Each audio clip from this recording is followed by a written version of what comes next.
majtama'a qaumun fi baitin min buyutillah yatluna kitaballah wa yatadarasunahu fima bainahum illa nazalat alaihimus sakinah wa ghasyiyatuhumur rahmah wa haffat bihimul malaikah wa dzakarahumullahu fiman indah. Tidaklah suatu kaum duduk di salah satu rumah Allah membaca ayat-ayat Allah dan sama-sama mempelajarinya kecuali turun kepada mereka as-sakinah, ketentraman dan kenyamanan, wa ghasyiyatuhumur rahmah, dan mereka diliputi pula oleh rahmat, kasih sayang dari Allah Subhanahu wa taala, wa haffat bihimul malaikah, dan mereka pun dikelilingi oleh para malaikat karena malaikat suka majelis-majelis zikir dan ilmu. Wa dzakarahumullahu fiman indah, dan Allah akan banggakan sebut-sebut mereka di kalangan malaikat-malaikat yang ada di sisinya, di masyarakat atas. Mudah-mudahan kita termasuk yang sering disebut-sebut di sisi Allah di kalangan para malaikat, dan di akhir majelis ini mudah-mudahan kita pula mendapatkan seperti yang tersebut dalam hadis qudsi, qumu maghfuran lakum, silahkan berangkat meninggalkan majelis ini dalam keadaan diampuni dosa-dosa kalian.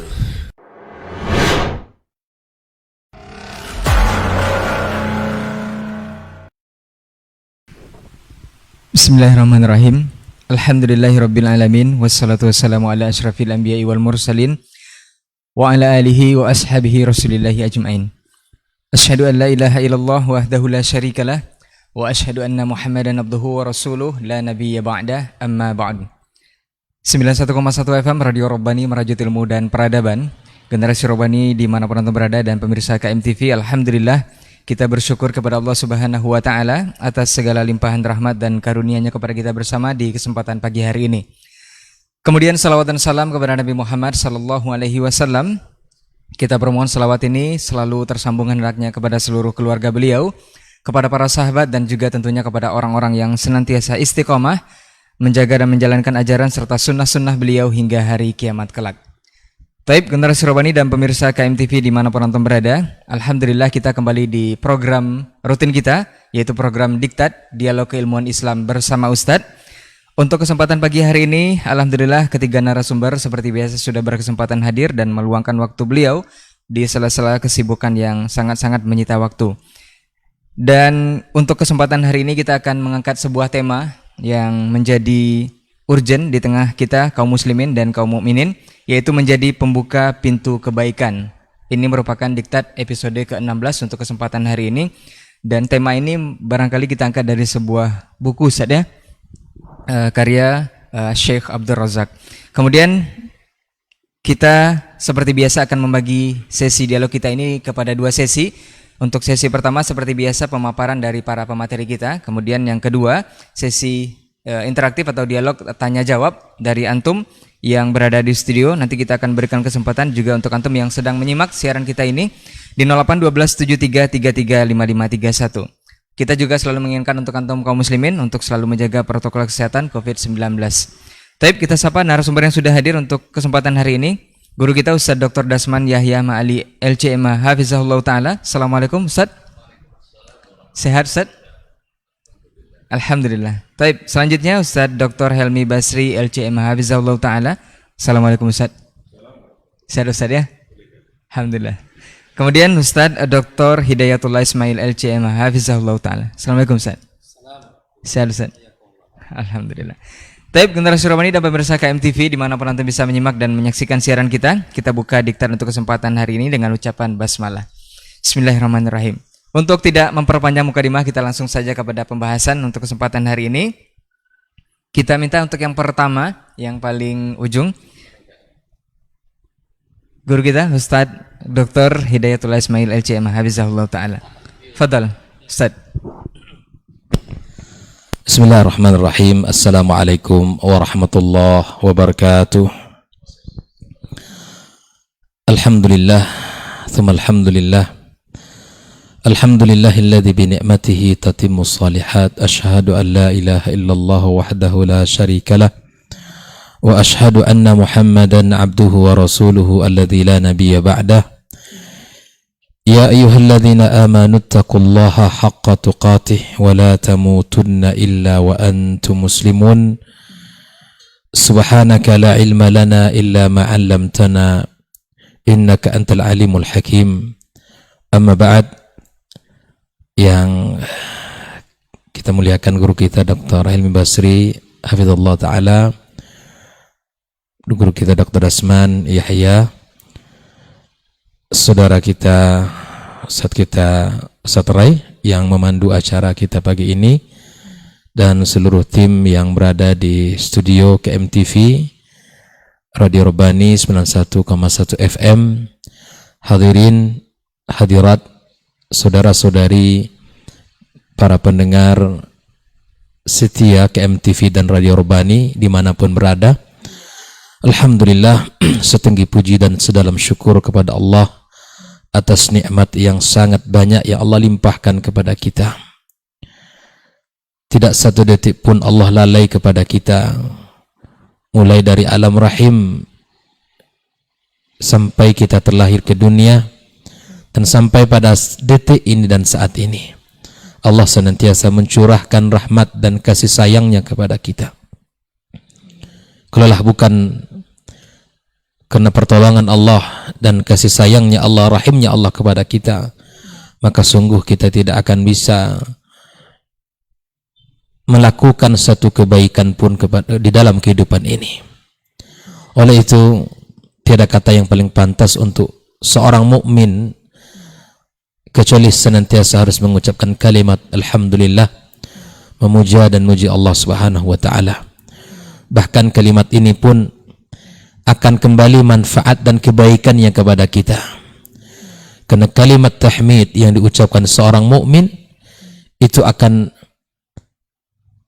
memenuhi timbangan kebaikannya pada hari kiamat kelak. Dan itu tercatat sebagai kalimat yang akan membantunya di hari kiamat kelak. Oleh itu kaum muslimin, ya, marilah senantiasa untuk membasahi lisan-lisan kita dengan memuja dan memuji Allah Subhanahu wa taala.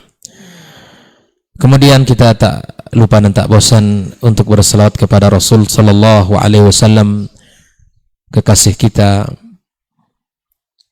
guru kita, dan junjungan kita bersama di dalam kehidupan kita menjalankan agama Allah tabaraka wa ta'ala.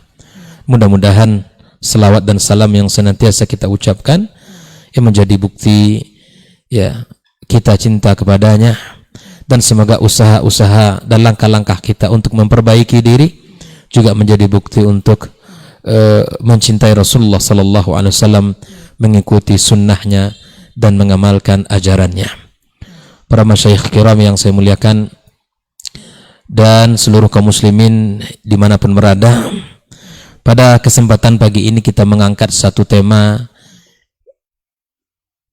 yaitu bagaimana menjadi kunci atau kunci-kunci kebaikan. Sesungguhnya judul ini adalah berawal dari sebuah buku yang dikarang oleh Syekhna Syekh Abdul Razak hafizallahu taala. Dalam judul aslinya Kaifa takunu miftah lil khair, ya, bagaimana kamu menjadi kunci-kunci kebaikan.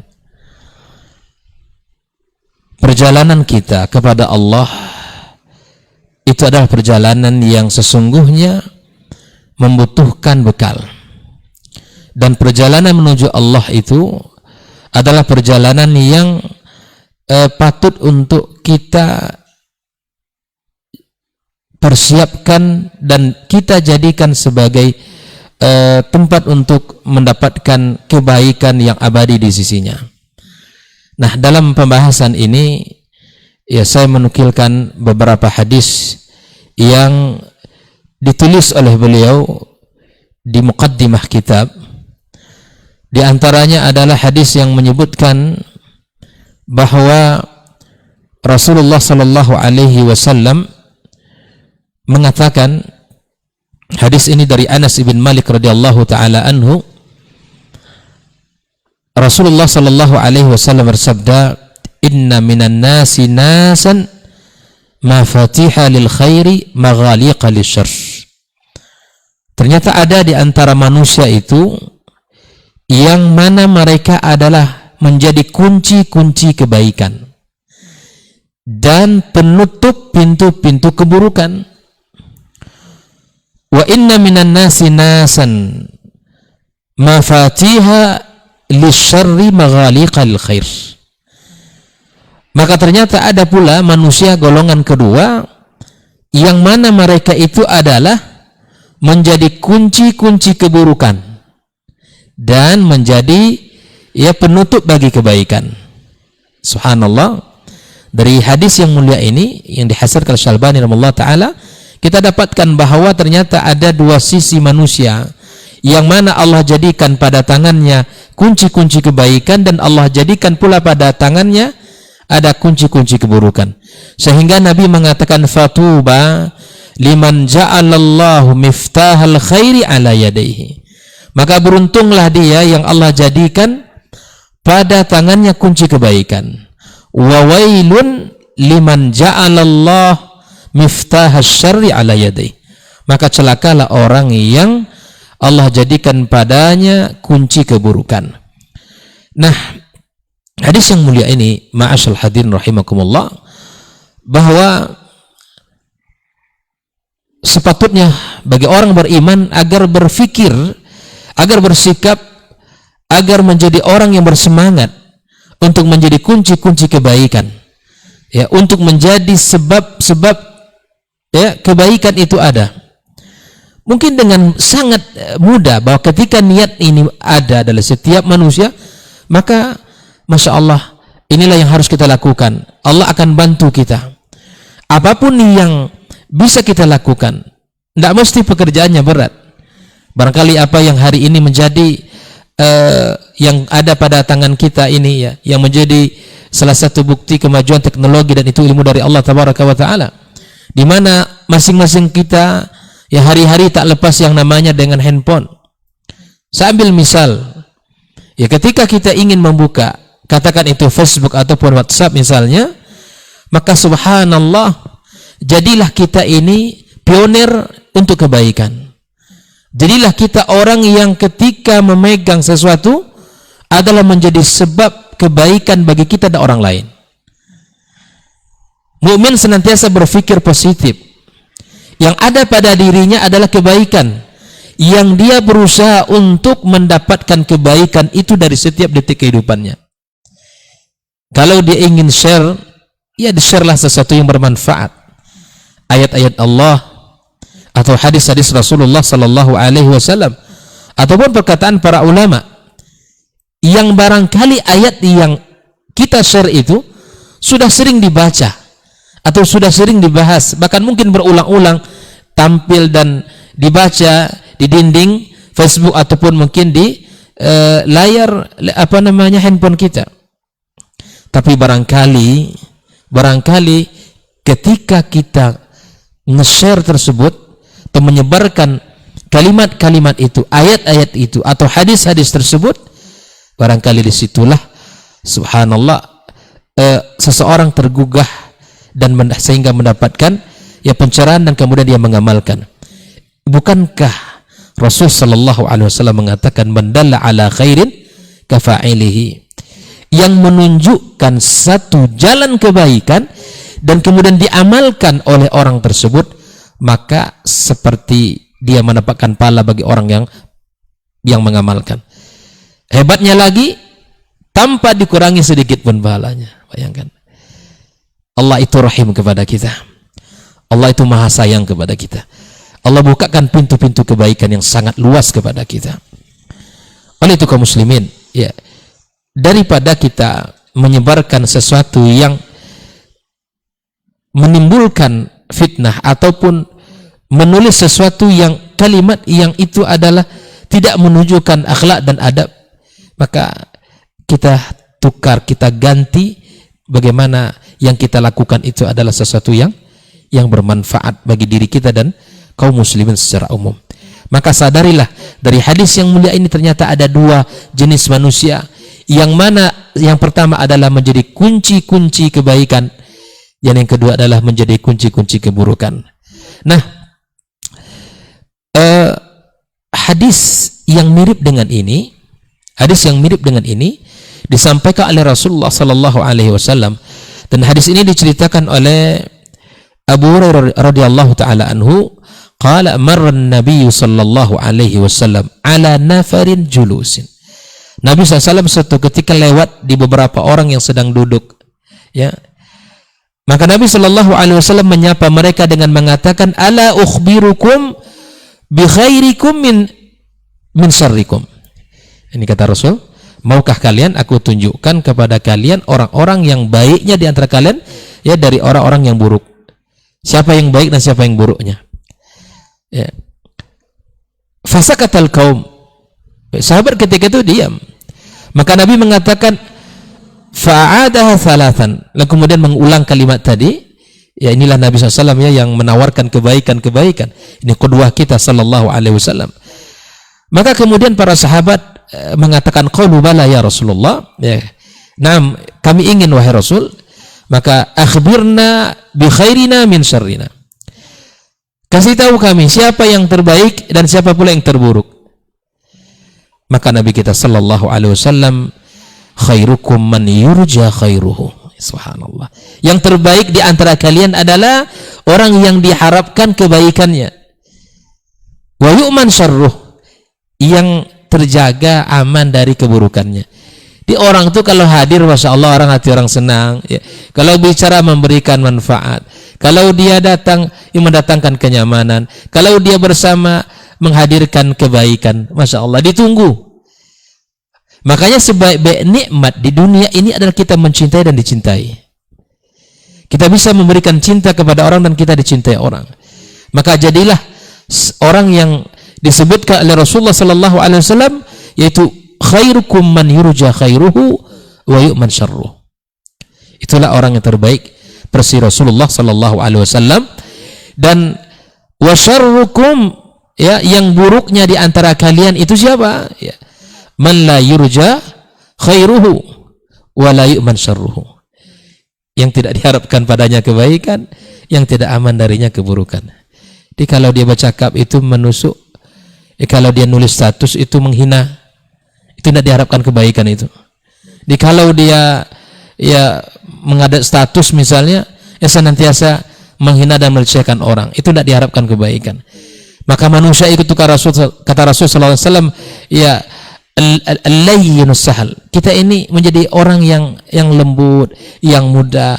Ya, tidak perlu kita yang merendahkan orang, tidak perlu kita mencaci maki orang. Kalaupun kita tidak setuju dengan apa yang disampaikan, ya sudah. Seluruh kebaikan akan kembali kepadanya dan seluruh keburukan akan kembali kepadanya. Ya. Oleh itu kaum muslimin rahimakumullah, jadilah orang-orang yang senantiasa pembuka kebaikan dalam kehidupan kita. Bagi orang-orang yang pelajar, yang para penuntut ilmu, jadi dalam setiap detik kehidupan kita yang menjadi pembuka kebaikan. Bagi kaum muslimin yang Allah titipkan padanya harta, maka jadikan harta itu sebagai kunci kebaikan. Bagi yang padanya amanah, kedudukan jabatan, maka gunakan sebagai wasilah untuk mendapatkan pahala dan kebaikan dari Allah Subhanahu wa taala. Mudahkan orang, jangan dipersulit kalau ingin dimudahkan Allah di hari kiamat kelak. Jangan pakai kaidah kalau bisa dipersulit kenapa harus dipermudah. Ini tentu bertolak belakang dengan kaidah ya syariat kita. Ya, yassiru wala tu'assiru. Permudah, jangan dipersulit orang. Permudah, jangan dipersulit orang. Maka itu kaum muslimin, kalau ingin ditolong Allah, maka tolonglah hambanya. Wallahu fi aunil abdi ma damal abdu fi auni akhihi. Itu kunci. Kalau ingin ditolong Allah, maka Allah akan, kalau ingin ditolong Allah, maka tolonglah hamba-hamba Allah Subhanahu wa taala. Mudahkan urusan hamba-hambanya. Ya, senyum ketika berjumpa, bantu ketika dia sulit, ya, kemudian bersamai ketika dia susah. Maka inilah ukhuwah yang telah dibangun dalam konsep Islam, dan sungguh tidak ada dari syariat ini kecuali telah sempurna. Tinggal bagi kita untuk mendapatkan ya bagian dari kunci-kunci kebaikan itu. Hadirin hadirat yang dimuliakan Allah Subhanahu wa taala. Hadis yang semisal ini sangatlah banyak sekali. Ya. Di antaranya adalah seperti yang disebutkan Rasulullah sallallahu alaihi wasallam, ya. Ahabul ibadi ila Allah anfa'uhum li'iyalihi wa khairun nasi anfa'uhum linnas, dan seterusnya. Dan itu semua adalah hadis-hadis yang menjadikan diri kita ini orang-orang yang memiliki akhlak dan sifat yang mulia di sisi Allah Subhanahu wa taala. Maka berfikirlah sesuatu yang positif dan berikanlah sesuatu yang baik untuk diri kita dan untuk umat ini, maka insya Allah dengan sedikit itu Allah akan berkahi ya dengan apa yang Allah berikan kepada kita.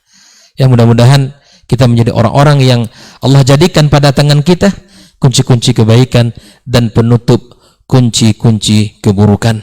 Termasuklah alhamdulillah jazakallahu khair para ikhwah ya yang menjadi sebab terjadinya ya pertemuan kita pada pagi yang penuh berkah ini adalah menjadi salah satu contoh ya kunci kebaikan. Sungguh acara ini tidak akan terlaksana atas izin Allah Subhanahu wa taala ya kalau seandainya antum punya ide kemudian para asatidz tidak hadir, mungkin tidak terjadi juga. Dan beginilah wa ta'awanu al birri wat taqwa wa la ta'awanu al itsmi wal udwan. Inilah bentuk tolong menolong dalam kebaikan. Yang mudah-mudahan apa saja langkah-langkah yang harus dilakukan sehingga menjadi kunci-kunci kebaikan, maka insyaallah akan dijabarkan oleh guru-guru kita yang lain. Barakallahu fikum. Subhanakallahumma bihamdik asyhadu an la ilaha illa anta astaghfiruka wa atubu ilaik.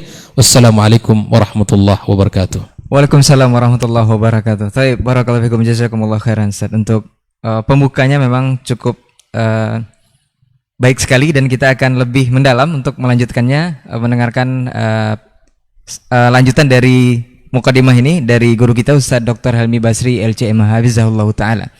Falyatafadhal mashkur Ustaz.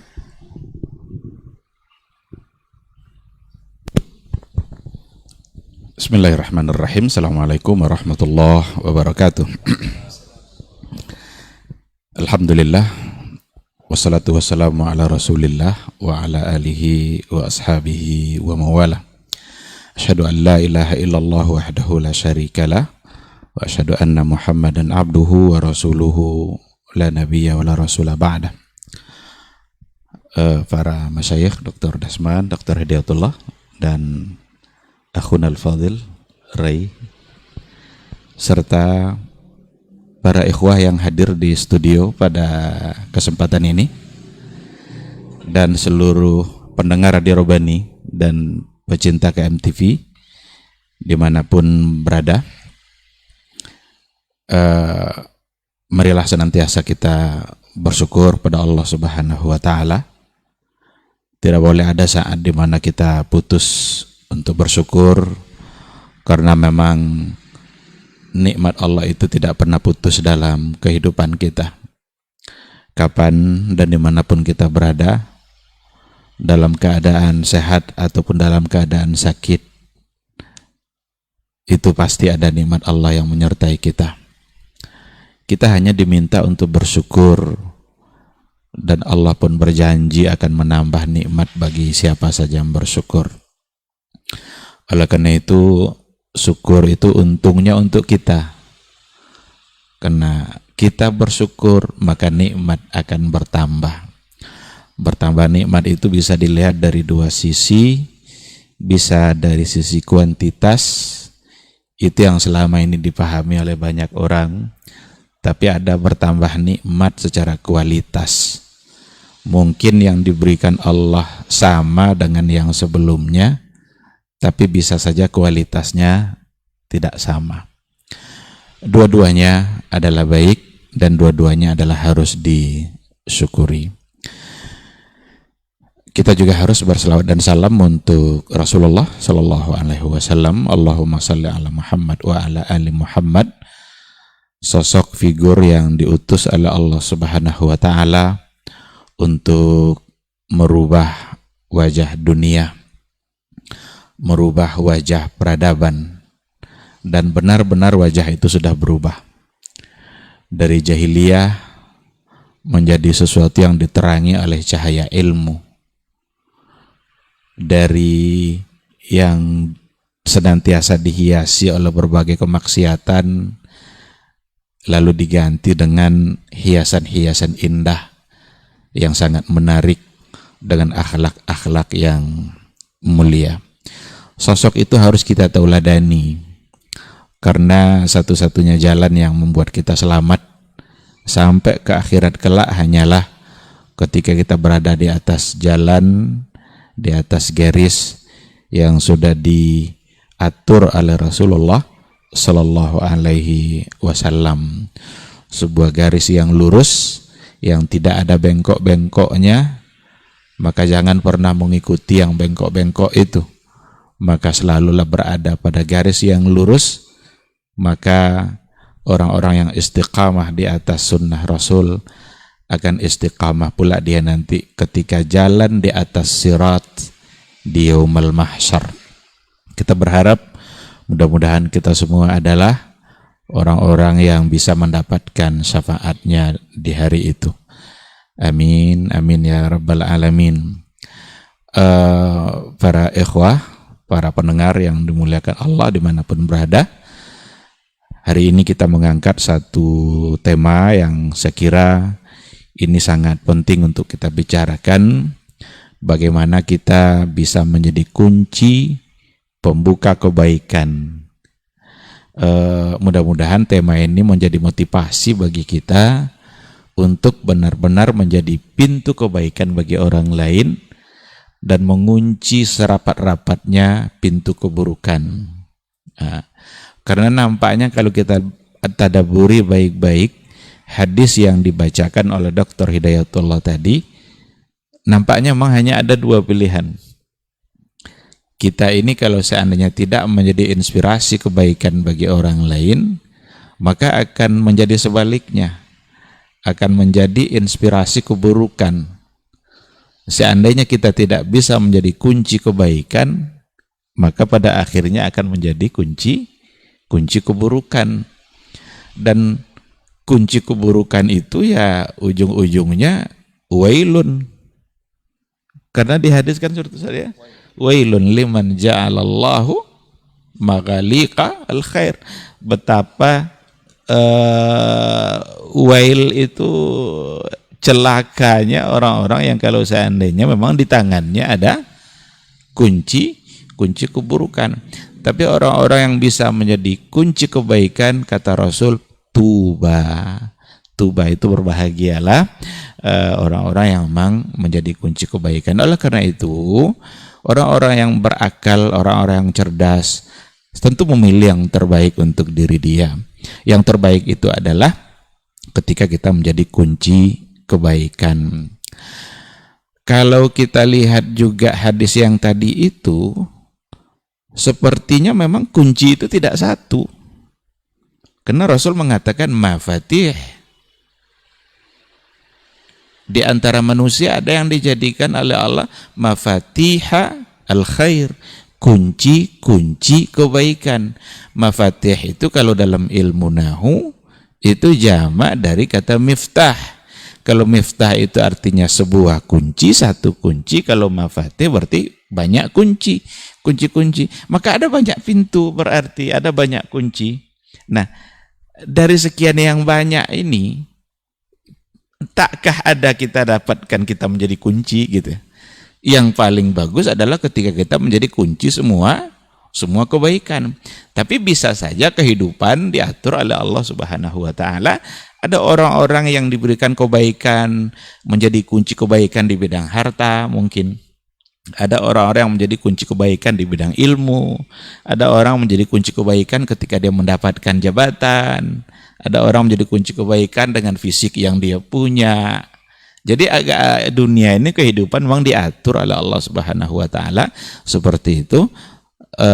Dan kita harus paham, harus cerdas ketika kita memiliki kelebihan yang diberikan oleh Allah Subhanahu wa taala, sesungguhnya itu adalah peluang kunci kebaikan yang diberikan oleh Allah Subhanahu wa taala kepada dia yang diberikan kelebihan.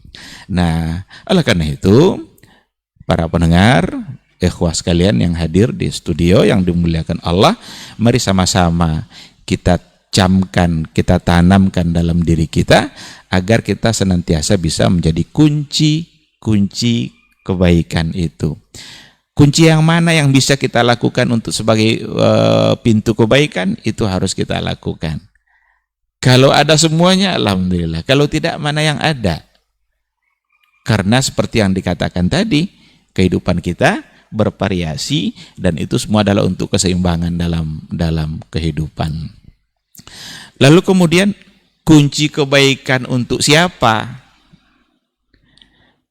Kalau kunci kebaikan untuk siapanya ya untuk diri kita sendiri, dan juga pintu kebaikan bagi orang lain. Tentu saja kita yang akan mendapatkan kebaikan itu lebih awal sebelum itu menjadi kebaikan bagi orang lain.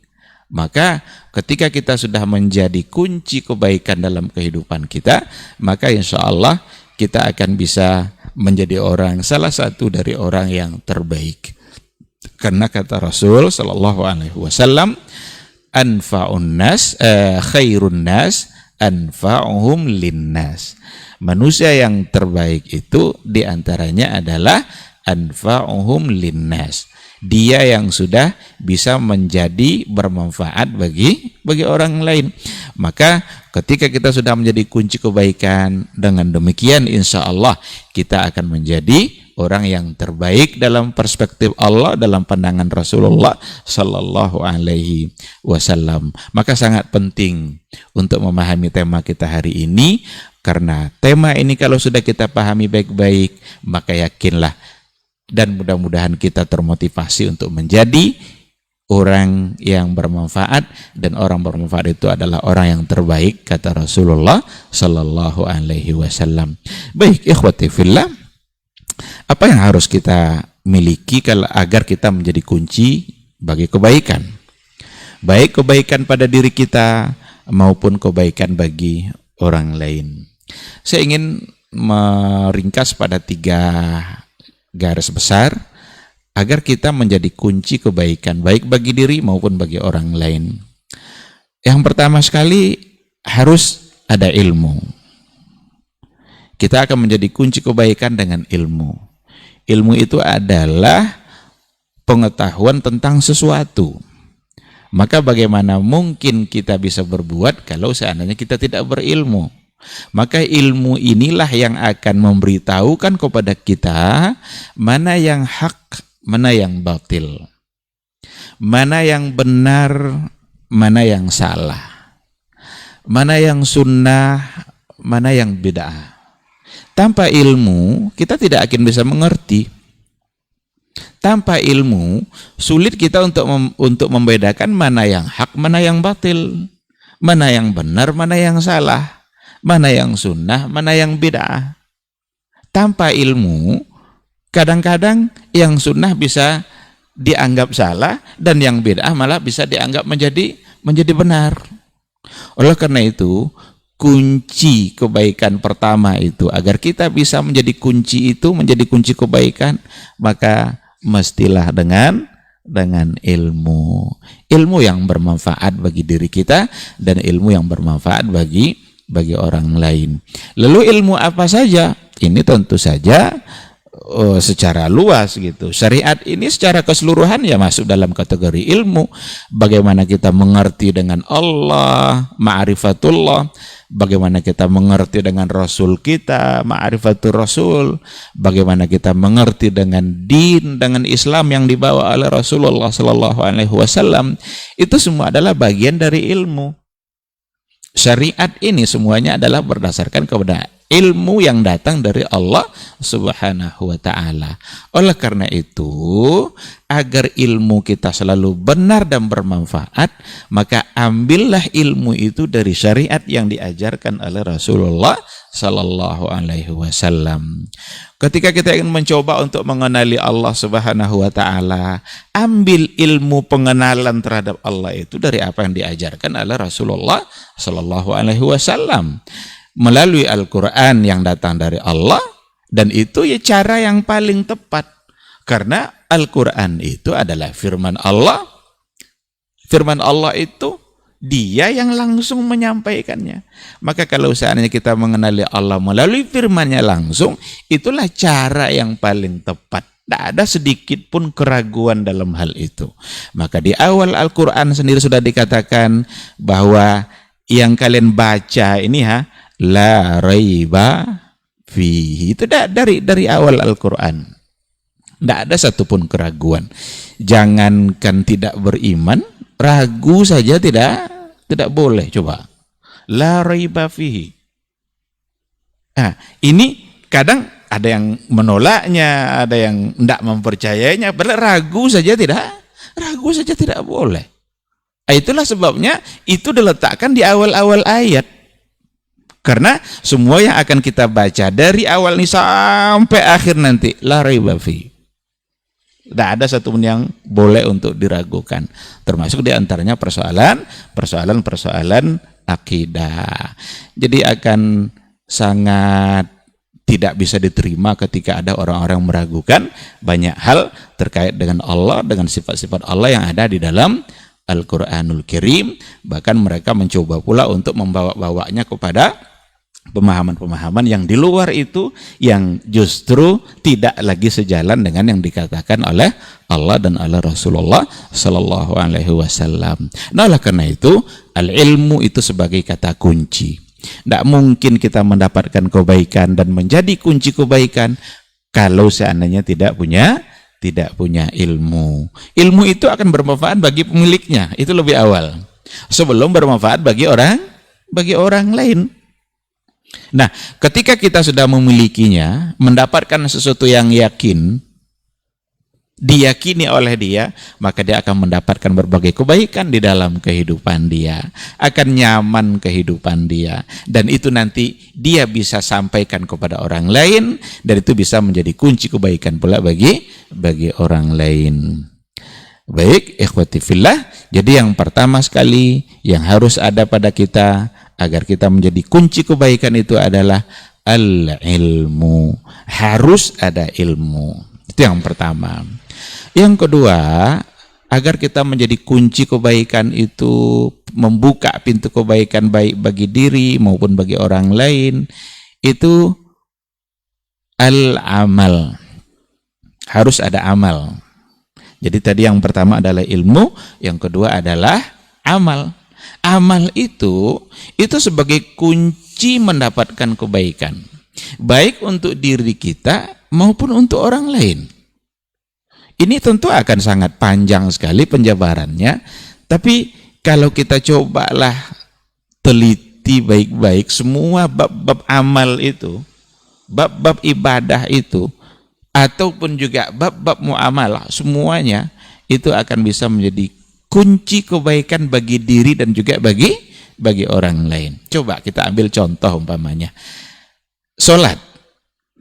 Ketika kita ingin mengerjakan sholat, kita masuk masjid, apa doa yang kita ucapkan saat kita masuk masjid? Allahumma ftahli abwaba rahmatik. Ya Allah, bukakan bagi saya abwaba rahmatik. Allah, Rasul tidak bilang di sini bab. Bab itu satu pintu. Sekarang abwab, pintu-pintu kasih sayangmu. Itu ketika kita masuk masjid. Lalu kalau kita keluar nanti dari masjid, apa doa kita? Allahumma ftahli abwaba fadlik. Atau Allahumma inni as'aluka abwaba fadlik. Juga lagi-lagi abwaba. Ya Allah, bukakan pula bagi saya pintu-pintu karuniamu. Nah, coba bayangkan. Jadi, sholat yang disuruh oleh Nabi, itu sesungguhnya masuknya adalah pintu rahmat, keluarnya adalah pintu karunia. Itu semua adalah pintu-pintu kebaikan. Jadi alangkah salahnya ketika kita ingin mencari kebaikan atau mencari kehidupan yang baik di dunia, tapi dengan meninggalkan sholat. Kalau ingin mendapatkan semua bentuk kebaikan di dunia ini, di akhirat insya Allah itu nanti balasannya. Di dunia ini adalah dengan sholat. Karena berdasarkan doa tadi, masuknya sudah ada pintu-pintu kebaikan, keluarnya diikutkan dengan pintu-pintu kebaikan. Itu baru dari sholat. Kebaikan itu kita rasakan, dan orang yang sholat, yang benar sholatnya, mustahil pula dia akan menjadi keburukan bagi orang lain. Pasti orang-orang yang sholat, orang-orang yang benar sholatnya, melaksanakannya sesuai dengan perintah Allah dan Rasulnya, pasti dia akan menjadi sumber kebaikan bagi orang lain. Nah, jadi ikhwati fillah, para pendengar dimanapun berada, dan ikhwah sekalian, itu baru dari bab sholat. Maka agar kita menjadi kunci kebaikan, yang keduanya adalah dengan al-amal. Kalau kita lihat pula umpamanya zakat, karena Al-Quran kan aqimus shalah wa atuz zakah, dirikan sholat, bayar zakat. Ini semua perintah-perintah ini agar kita mendapatkan dan menjadi kunci kebaikan itu. Ya sholat seperti tadi. Kalau zakat coba, jelas ini kan, zakat itu saja artinya adalah an-numu, an-nama, gitu saja, al-barakah, az-ziyadah. Jadi arti dari kata zakat itu sendiri, tumbuh, berkembang, bertambah, berkah, itu arti dari kata zakat. Maka kata Rasul, mana qasamalun min sadaqah, takkan berkurang harta itu karena sedekah. Apa yang kita berikan akan justru menjadi bertambah. Satu yang diberikan dilipat gandakan menjadi 10, bahkan menjadi 100, menjadi 700, gitu lipat kali hitungan lipatannya yang sudah diatur oleh agama. Maka apa yang kita berikan, kita selain menjadi kunci kebaikan bagi diri kita, karena rezeki akan bertambah, dan kita sudah menjadi kunci kebaikan pula bagi orang lain. Karena orang yang merasakannya, terkadang sedikit yang diberikan itu, tapi bagi yang menerima itu sungguh sangat banyak. Sedikit, angkanya kecil, tapi bagi orang yang menerima itu sungguh sangat banyak sekali.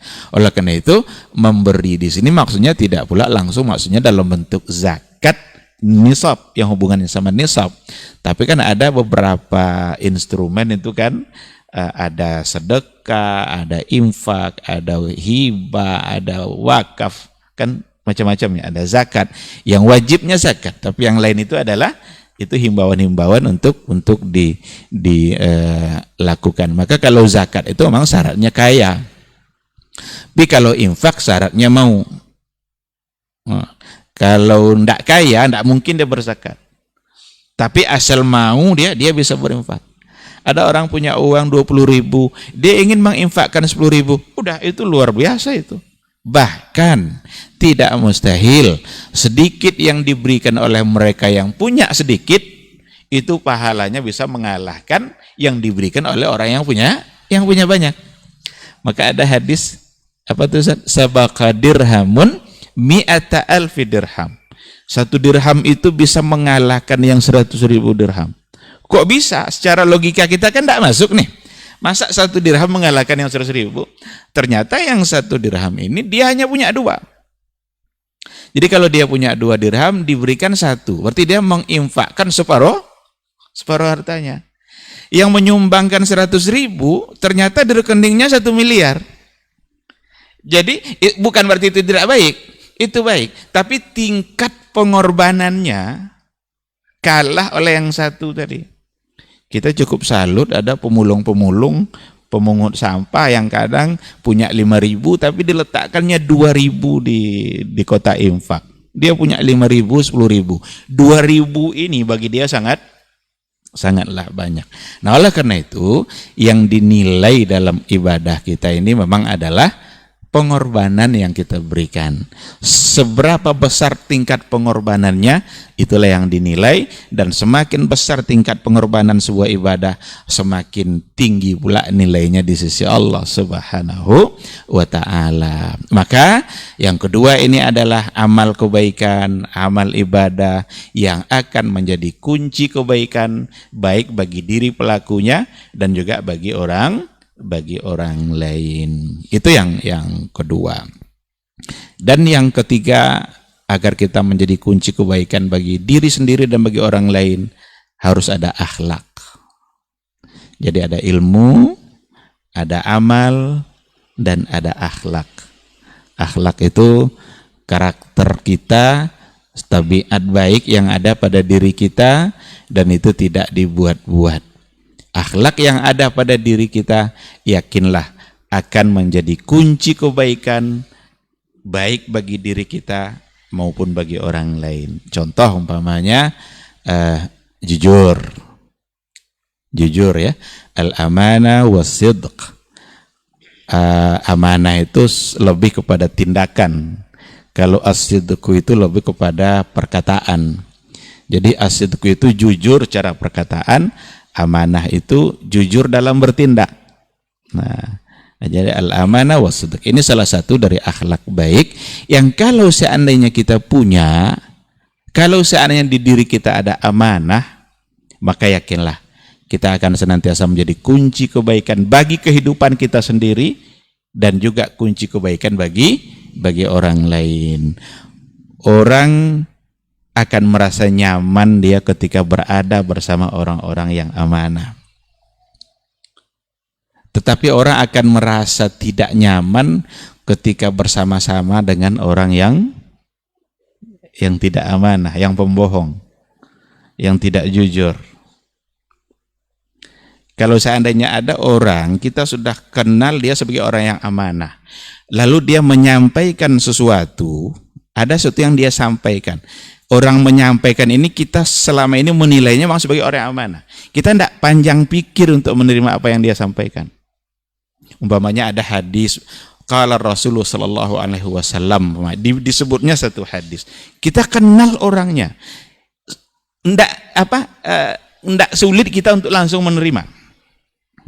Tapi kalau ada orang yang sudah terkenal berbohong, banyak bohongnya dalam penyampaiannya, lalu disampaikannya sebuah hadis, yakinlah kita akan berpikir panjang, ini iya enggak hadis ini?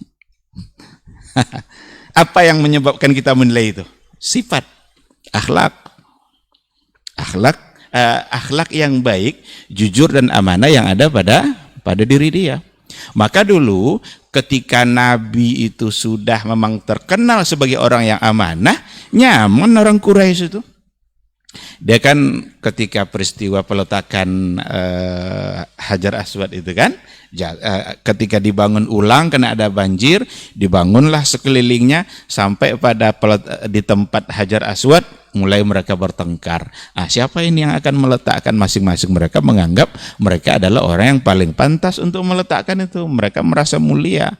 Ambil satu keputusan, siapa yang pertama kali masuk masjid besok, itulah yang akan kita jadikan hakim. Ternyata yang pertama masuk adalah Nabi Muhammad sallallahu alaihi wasallam. Belum jadi nabi. Apa kata mereka? Radina bi tahkimi. Rela kami dengan tahkim dia. Langsung ada ketenangan jiwa pada mereka karena yang mereka lihat pertama masuk itu adalah orang yang selama ini terkenal amanah. Maka orang yang amanah pasti akan menjadi kunci kebaikan bagi orang lain. Nyaman hidup orang dibuatnya. Maka hadis-hadis kan yang orang yang ditunggu kebaikannya dan orang tidak khawatir dengan keburukannya, itu adalah orang-orang yang khairukum, juga orang-orang yang terbaik.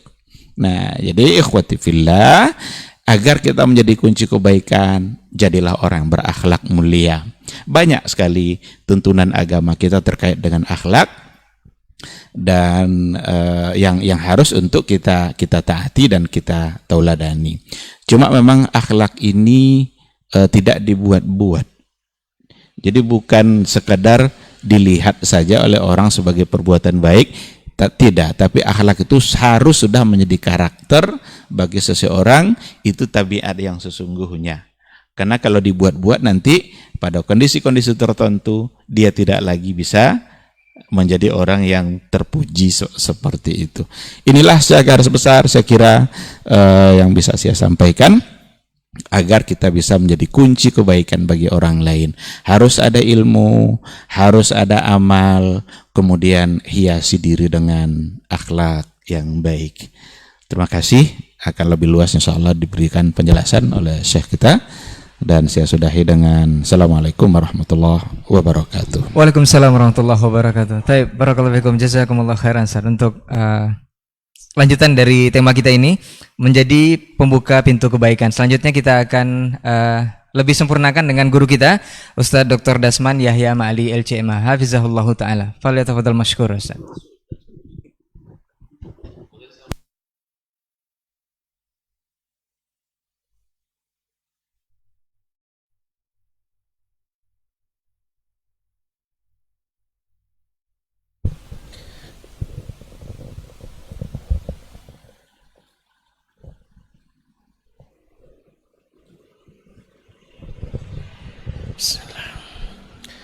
Assalamualaikum warahmatullahi wabarakatuh.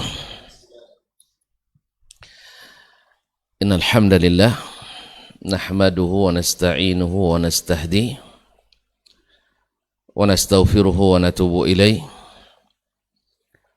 wa na'udzu billahi min shururi anfusina wa sayyiati a'malina. May yahdihillahu fala mudilla lahu ومن يضلل فلا هادي له. أشهد أن لا إله إلا الله وحده لا شريك له وأشهد أن محمدا عبده ورسوله لا نبي ولا رسول بعده. يا أيها الذين آمنوا اتقوا الله حق تقاته ولا تموتن إلا وأنتم مسلمون. يا أيها الناس اتقوا ربكم الذي خلقكم من نفس واحدة وخلق منها زوجها وبث منهما رجالا كثيرا ونساء واتقوا الله الذي تساءلون به والأرحام إن الله كان عليكم رقيبا. يا أيها الذين آمنوا اتقوا الله وقولوا قولا سديدا يصلح لكم أعمالكم ويغفر لكم ذنوبكم ومن يطع الله ورسوله فقد فاز فوزا عظيما. أما بعد فإن أصدق الحديث كتاب الله وخير الهدي هدي محمد صلى الله عليه وسلم وشر الأمور محدثاتها وكل محدثة بدعة وكل بدعة ضلالة. Para masyayikh, Fadilatul Syekh Dr. Helmi Basri Ad-Daudi, Fadilatul Syekh Dr. Al-Murabbi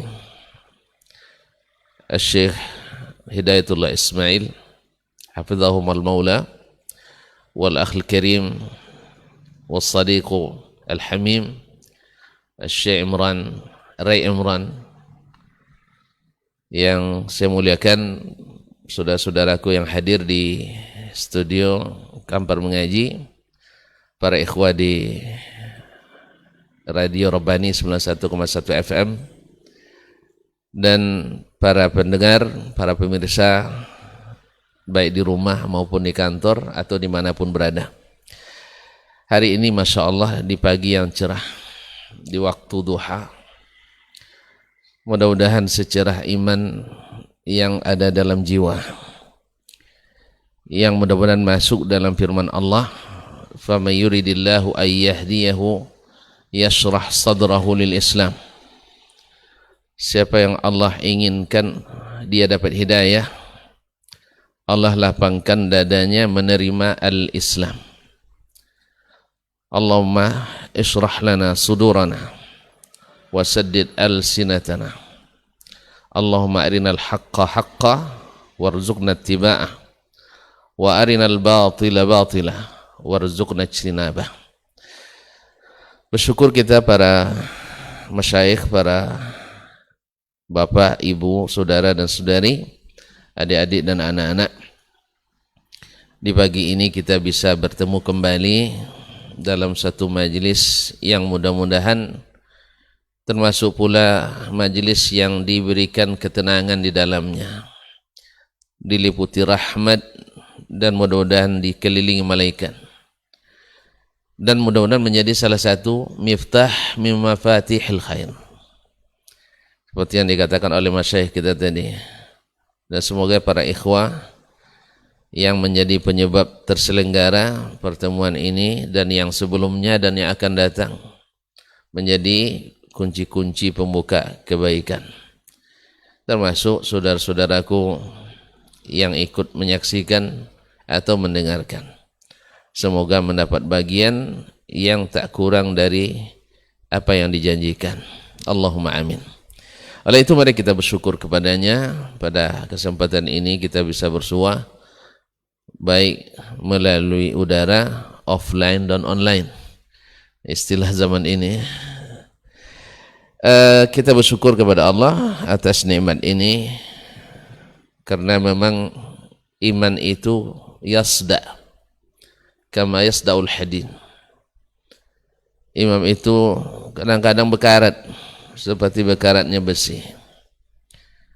Maka kita duduk di majelis ilmu, nusaqqiluhu, kembali membuatnya mengkilat, mengasahnya kembali.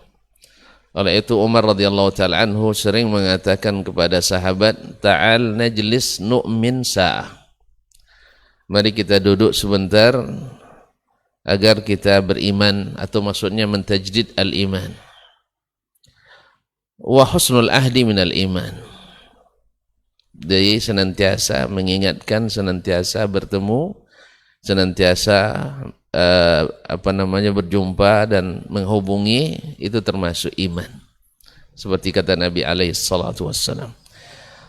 Oleh itu ikhwani fillah, walaupun tadi sudah sangat lengkap baik secara penjelasan oleh Dr. Hidayatullah dan masyaallah ringkasan yang juga jelas dari Dr. Helmi Basri, saya tidak punya bagian lagi nampaknya kecuali mengulang-ulang, atau ya saya cobalah sedikit, mungkin ada yang terlupa atau kurang ditekankan, atau ada yang berlebih, saya simpan.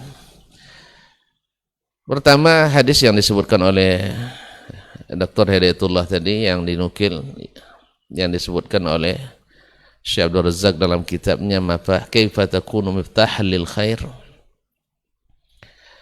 Ini hadis diriwayatkan oleh Imam Abu Dawud At-Tayalisi dalam Al-Musnad, Ibnu Majah dalam As-Sunan, Ibnu Abi Asim dalam As-Sunnah, Imam Al-Baihaqi dalam Syu'abul Iman, dan lain-lainnya dari jalan Thabit Ibn Aslam Al-Bunani dari Anas ibn Malik radhiyallahu ta'ala anhu dari Nabi alaihi salatu wassalam, bahwa beliau bersabda, inna minan nas mafatiha lil khair wa maghaliqa lisyarr tatuba liman ja'ala Allahu miftahal khairi ala yadayhi wa wailun ala man ja'alallahu miftahal syarri ala yadayhi.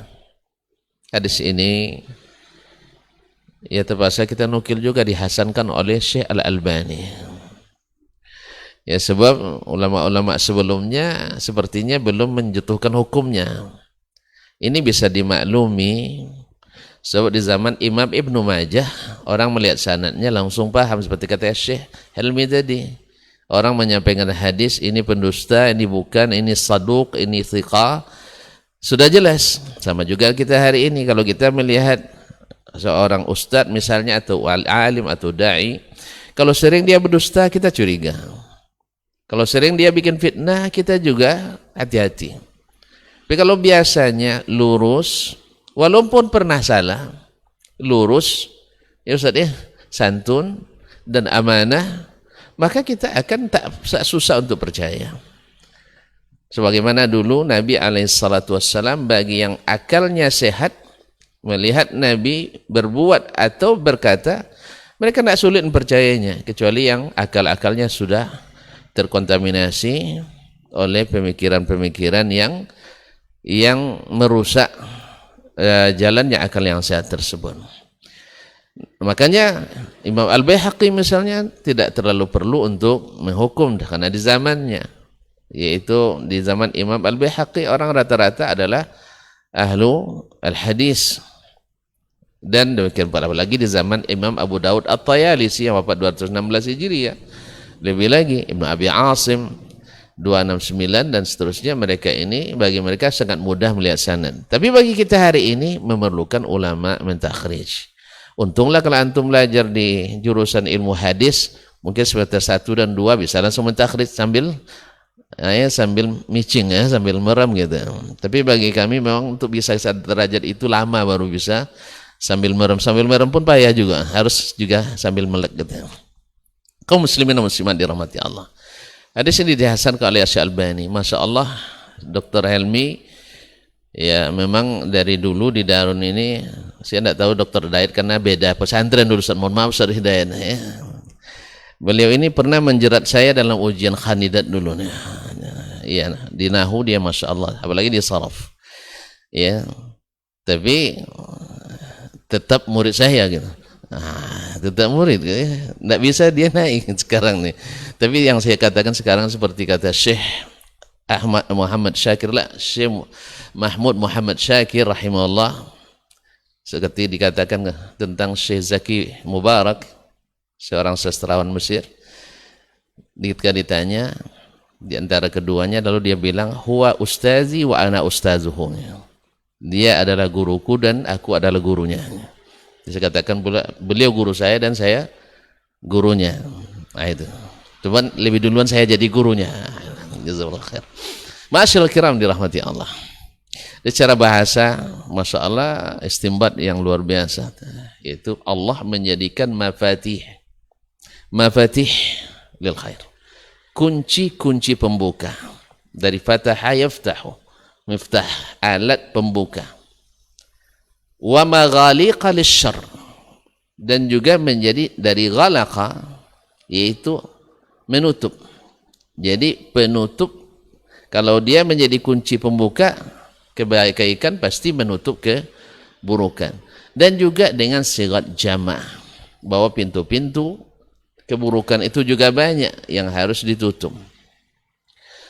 Cuman subhanallah, Allah maha adil, Allah maha baik.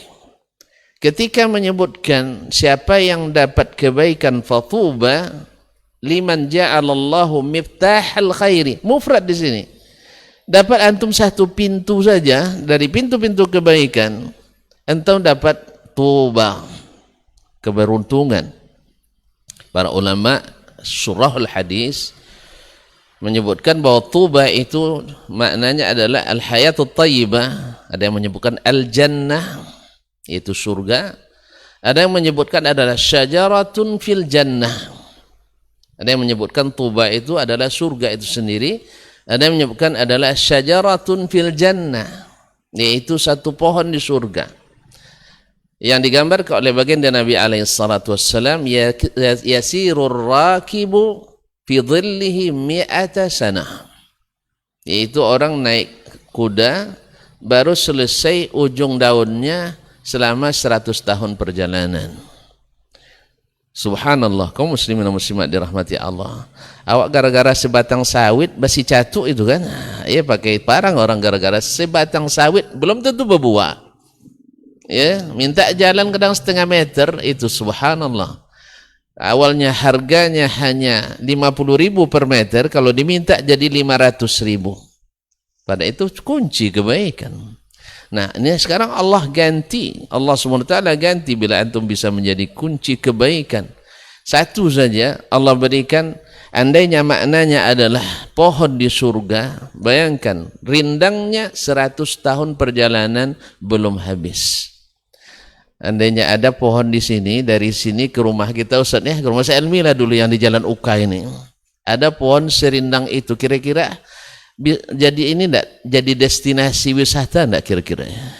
Saya yakin tuh pasti jadi destinasi wisata. Pak Sandiaga akan datang ke sini tuh melihat pohon tersebut. Ya, sebagai apa namanya sumber PAD, pendapatan asli daerah. Ini bagi pemerintah. Bagi orang-orang yang melenceng nanti jadi pohon keramat pula nanti. Akhirnya Selmi buka kota infak. Subhanallah, kaum muslimin dan muslimat dirahmati Allah. Ini tidak di surga Allah siapkan itu tuba yaitu pohon di surga yang rindangnya 100 tahun perjalanan belum habis.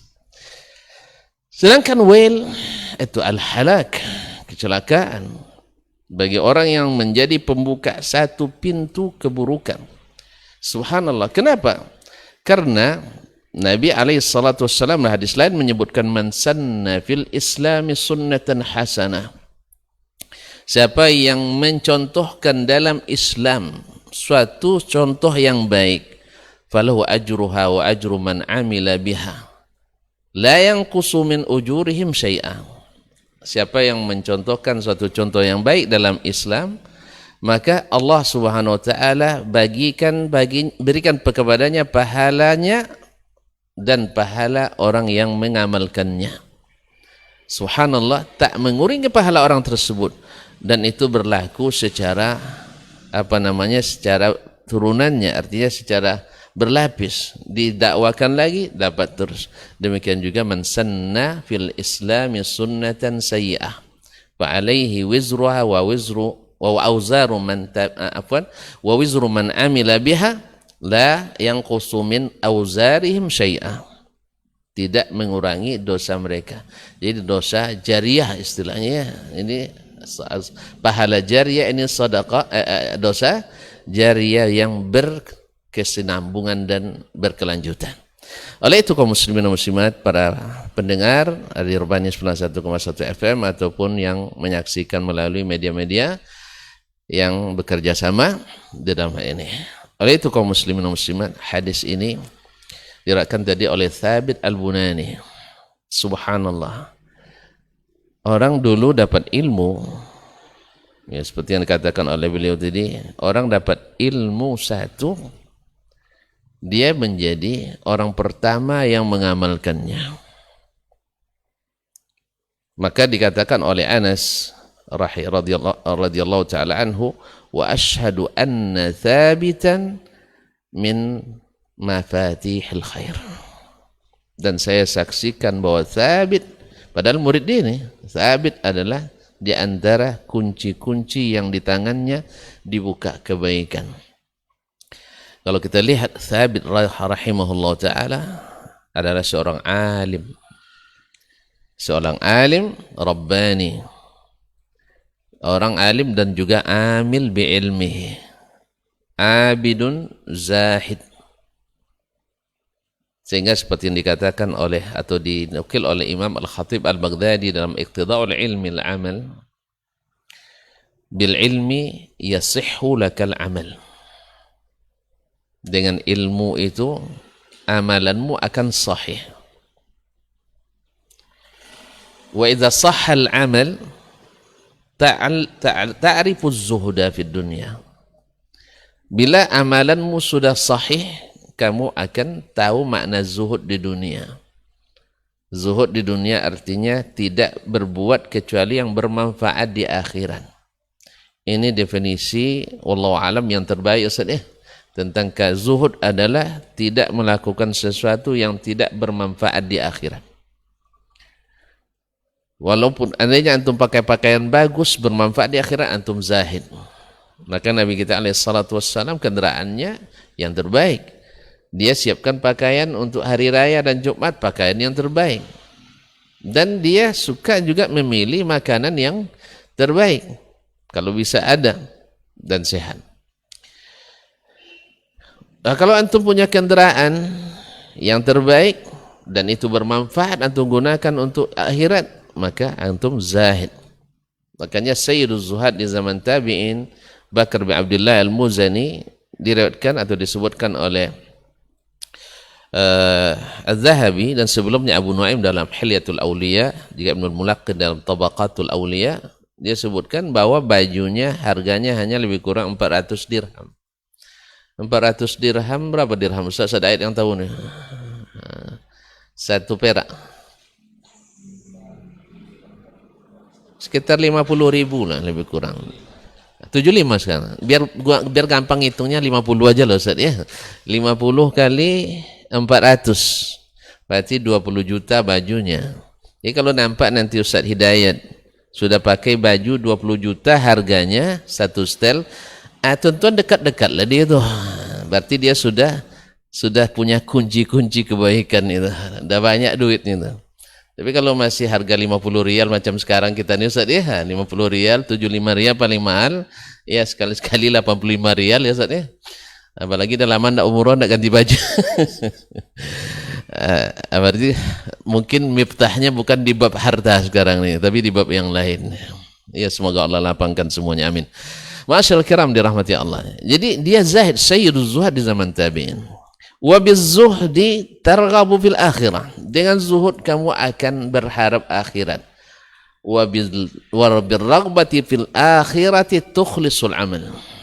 Dengan harapan akhiratlah kamu baru ikhlas. Jadi ternyata tabakat ikhlas itu lama, prosesnya lama rupanya sih. Ikhlas itu langsung berilmu langsung ikhlas belum rupanya. Harus beramal dulu dengan ilmu tadi. Karena ilmu itu yang diamal itu berdasarkan ilmu tadi, bukan berdasarkan yang lain. Ini kadang-kadang tahu ilmunya tapi yang diamalkan lain. Persis betul seperti kata Gus Dur yang mengatakan orang Indonesia itu unik katanya. Lain yang dibicarakan, lain yang dikerjakan. Lain ilmunya, lain yang dipraktekkan. Ya sering kita mengatakan, oh ya itu memang dari Nabi SAW, tapi apalah, awak dia biasa melaksanakan ini. Berarti ilmu ada tapi tidak diamalkan. Ini kaum muslimin dan muslimat, apa sebab antum meninggalkan ilmu tadi, sehingga tertutup pintu kebaikan itu? Karena antum belum memahami makna zuhud yang sebenarnya. Dan dengan tidak paham zuhud tadi, belum berharap akhirat sebenar-benarnya. Masih ada sedikit, atau mungkin banyak, yaitu harapan-harapan duniawi yang menghalangi mengamalkan ilmu tadi, sehingga tidak bisa zuhud. Ketika antum tak bisa zuhud, harapan ke akhiratnya samar-samar. Ya, urusan akhirat kan masih lama. Kalau dunia ini harus dicapai dengan cara dunia pula Ustaz.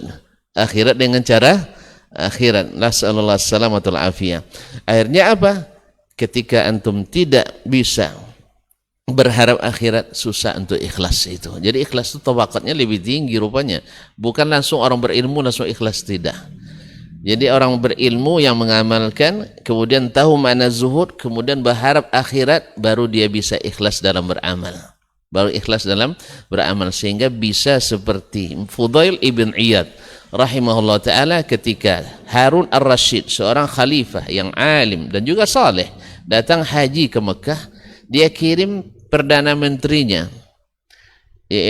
siapa namanya, saya lupa namanya, As-Saljuki orangnya. Dia itu dikirim ke menemui Fudail bin Iyad bahwa Amirul Mukminin butuh bertemu dengannya. Ya, dia ingin bertemu dengan seorang alim, zahid, abid. Ya, orang yang zuhud di Al-Haramain, yaitu Fudail bin Iyad. Kata Fudail, mali wali Harun ar-Rashid. Saya tidak ada urusan dengan Harun ar-Rashid. Subhanallah. Saya tidak ada urusan dengan Harun ar-Rashid. Coba kalau kita kira-kira ya. Belum lagi dengar isu-isu baru presiden mau datang, atau lo masukkan itu ya, agendakan saya bisa bertemu dengannya. Nah, ini kita. Yang oke lah kalau untuk kepentingan dakwah, kepentingan masyarakat umum dan seterusnya. Tapi untuk kepentingan pribadi, Allah musta'an. Jadi kaum muslimin dan muslimat dirahmati Allah, para pendengar, para pemirsa yang dirahmati Allah SWT. Nah, inilah yang akhirnya nanti wabil ikhlasi tanalu ridallah. Ketika dengan ikhlas kamu akan mencapai ridha Allah Subhanahu wa taala, dan ketika ridha itu sudah kita genggam, sudah kita dapatkan, tadkhulul jannata birahmatih. Kamu masuk surga dengan rahmatnya. Ikhwani, ma'asyarul ikhwan yang dirahmati Allah SWT, sebenarnya materi ini sungguh ini panjang, kayaknya berseri ini ya. Ya berseri nampaknya ini, karena kalau tadi Syekh meringkas dalam 3, yaitu ilmu, amal dan akhlak. Ya, ini garis besarnya. Nanti kita harus meniti garis-garis yang garis-garis apa namanya, detailnya lagi. Sebab Syekh di sini menyebutkan ada 16 miftah. Dan mungkin ditambahkan. Ya, dan miftah yang pertama adalah bahwa Allah lah sebenarnya yang menjadi pembuka pintu kebaikan itu. Kalau Allah tak buka, tidak. Makanya tadi, faman yuridillahu ayyahdiyahu yashrah sadrahu lil Islam. Siapa yang Allah inginkan dia hidayah, Allah lapangkan, Allah bukakan hatinya menerima Islam. Makanya kaum muslimin ketika Nabi Syuaib alaihissalam dalam berdakwahnya, padahal beliau sebelumnya diharapkan oleh kaumnya, laqad kunta fina marjuwa, kamu dulu orang yang diharapkan, tapi tiba-tiba bawa yang seperti ini. Mereka menginginkan Syuaib itu mengikuti apa yang sudah ada. Ya, sama sebagian besar masyarakat kita hari ini. Antum pergi belajar jauh-jauh ke luar negeri atau jauh-jauh keluar daerah, setelah berilmu nanti pulang, jangan rusak yang ada, tapi ikuti saja apa yang sudah ada. Nah, kalau perlu carikan dalilnya, kalau tidak ada dalil carikan dalihnya. Itu yang diinginkan oleh masyarakatnya. Dan Syuaib dan para nabi pada umumnya kan tidak. Karena yang dibangun oleh masyarakat berdasarkan akal dan pikiran serta perasaan itu ada benar, ada yang salah. Ada benar, ada yang salah. Yang benar tetap dikokohkan, yang salah harus diluruskan. Sebab kalau yang benar tidak diluruskan, merusak yang benar. Merusak yang benar. Makanya mereka tentanglah Nabi Syuaib. Nah, saat itu Nabi Syuaib berdoa, Rabbana ftah bainana wa baina qaumina bil haqqi wa anta khairul fatihin. Ya Allah, bukakanlah jalan temu antara kami dengan kaum kami dengan kebenaran. Sesungguhnya engkau adalah sebaik-baik yang membuka kebaikan. Nah, membuka ini bisa dengan cara mereka mengimani, atau bisa saja dengan cara Allah memberikan kemenangan kepada orang-orang yang beriman. Ma'asyiral kiram dirahmati Allah SWT. Jadi sesungguhnya Allah lah yang membukakan. Makanya di saat kita diberikan taufik oleh Allah SWT dalam dakwah, dalam bersedekah, dalam mengajar, dalam belajar, dalam berinfak, dalam bersedekah, dalam berpikir, dalam menulis, dalam berkarya, dalam apapun, sebenarnya Allah lah yang membuka. Sehingga dengan demikian akhirnya kita kembalikan kepadanya. Sebab kalau kita kembalikan kepada kita sendiri yang dhaif ini, kita akan ujub, kita akan congkak, kita akan merasa angkuh. Dan ketika penyakit itu datang, riak pun tiba. Akhirnya ketika orang lain berbuat, kita akan hasad melihatnya. Padahal nanti akan salah satu miftah lil khair itu, kita tidak peduli dari jalan siapapun Allah buka kebaikan, kita akan berikan apresiasi. Kalau kita kan tidak, insya Allah dulu katanya, dia dulu yang duluan, kenapa seharusnya saya? Kan subhanallah kaum muslimin dan muslimat. Itulah sebabnya tadi langkah kita menuju ikhlas itu masih jauh. Apa sebab? Ilmu yang ada belum terbiasa kita amalkan. Kita lebih sering, oh itu saya tahu, tapi kan tidak mesti seperti itu. Subhanallah, yang bilang tak mesti seperti itu siapa? Ketika Nabi bilang buat ini, tapi ya sepertinya sekarang juga, besok tidak semesti seperti ini. Kapan dia bilang? Itu kan hanya ijtihad sebagian kita. Bisa benar, bisa salah. Dan andainya antum laksanakan dan amalkan, tidak ada yang salah. Setiap perintah Nabi SAW selama tidak dinasakh dan selama tidak ada dinasakh, bila dilaksanakan antum telah menjadi orang yang dipuji. Dan dengan demikian nanti antum tahu bagaimana makna zuhud, tahu makna zuhud berharap akhirat. Bila sudah dalam berbuat hanya akhirat yang terbayang, maka datang keikhlasan. Artinya di tangan siapapun Allah membuka pintu itu, maka kita tetap bersyukur dan kita tetap berterima kasih dan memberikan apresiasi. Saya misalnya, saya bercita-cita nak membuat universitas terkemuka misalnya. Ya, tiba-tiba misalnya saudara Nopendri buka universitas. Alhamdulillah, apa yang saya cita-citakan sudah tercapai melalui tangannya. Kita sudah dapat kebaikan, pernah berniat untuk itu. Nah, kalau seandainya sekarang dia butuhkan saya jadi guru besarnya, apa tahu jadi rektornya sekali, kan dengan senang hati aku terima. Ya, walaupun hanya jadi rektor, walaupun hanya jadi rektornya, tinggal berterima kasih. Untuk apa antum merasakan Kenapa pula? Dia berapa tahun umurnya di bawah saya. Anak kemarin sore, belum tahu apa-apa, tidak ngerti apa-apa. Nah, ini tidak ada pada orang yang ikhlas. Kalau masih ada yang seperti ini, berarti perjalanan kita menjadi pembuka kebaikan masih panjang. Oleh sebab itu, insya Allah pembicaraan kita masih panjang. Mudah-mudahan, ya Ustaz ya, mungkin sampai seri ke-25 nanti tetap Mafatihul Khair insya Allah ta'ala. Ini saya terima kasih kepada Dr. Hidayatullah, ini yang beliau yang membuka pintu ini nih. Ya, semoga menjadi kebaikan beliau pula. Dia yang tunjukkan, walaupun saya sudah sering baca, tapi dia yang angkat, Masya Allah. Nah, semoga Allah jadikan beliau salah satu dari pintu yang membuka kebaikan-kebaikan bagi semua. Ini yang dapat saya sampaikan. Wallahu ta'ala alam wa sallallahu ala nabiyyina Muhammadin wasallam. Terima kasih dan mohon maaf. Wassalamualaikum warahmatullahi wabarakatuh. Waalaikumsalam warahmatullahi wabarakatuh. Baik, barakallahu fikum, jazakumullah khairan Ustaz untuk penyempurnaan materi kita di kesempatan hari ini mengenai menjadi pembuka pintu kebaikan. Dan ini kita harapkan juga bukan yang pertama, ini akan ada seri-seri atau episode-episode selanjutnya. Baik, seperti biasa di sisa waktu yang tersisa kita akan bersoal jawab di 81273335531 untuk antum yang menyaksikan atau menyimak program kita ini. Dan untuk yang ada di studio nanti kita akan berikan kesempatan juga untuk bertanya langsung kepada para masyayikh kita. Untuk pertanyaan pertama kita bacakan di 081273335531. Dari Budi di seputaran Kartama. Assalamualaikum warahmatullahi wabarakatuh Ustaz. Pertama, semoga Robani FM dan juga KMTV semakin jaya dalam dakwah dan selalu bersama umat Rasulullah SAW. Yang ingin saya tanyakan Ustaz, ada seorang dai viral di media sosial, bahkan sudah sering diundang ke sana sini, itu menyebarkan beberapa kekeliruan dalam dakwah. Dan kita menjadi ikut menyebarkannya juga dengan tujuan sebenarnya untuk menyatakan kepada umat bahwa ini adalah salah. Tetapi sebagian yang lain semakin membuatnya menjadi viral dan terkenal Ustaz. Ini apakah saya menyebarkan pintu kebaikan, menyebabkan pintu kebaikan atau menyebabkan pintu keburukan Ustaz? Naam, jazakallahu khairan.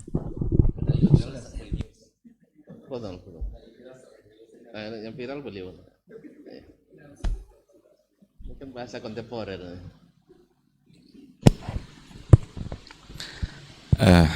Bismillahirrahmanirrahim. Terima kasih atas pertanyaannya. Pertama, saya ingin mengajak para dai, para mubaligh, para penceramah agar meningkatkan keikhlasannya kepada Allah Subhanahu wa taala, bahwa dia menyampaikan itu adalah karena Allah dan sesuatu yang memang datang dari Allah dan datang dari Rasulullah Sallallahu Alaihi Wasallam. Janganlah jadikan mimbar-mimbar dakwah itu untuk menyampaikan sesuatu yang, apalagi kalau seandainya tujuannya untuk menjadi viral. Karena nampaknya sekarang memang agar menjadi viral itu harus berani untuk menyampaikan hal-hal yang berbeda, yang aneh-aneh, atau cepat viralnya itu. Khalif Toraf gitu ya. Berbedalah agar kamu bisa dikenal. Karena dakwah itu adalah kerja mulia.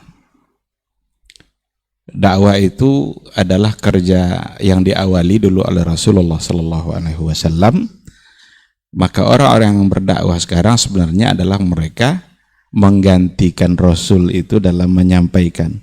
Oleh karena itu, apa yang dulu menjadi tujuan Rasul dalam berdakwah itu juga lah yang harus menjadi tujuan para pendakwah hari ini.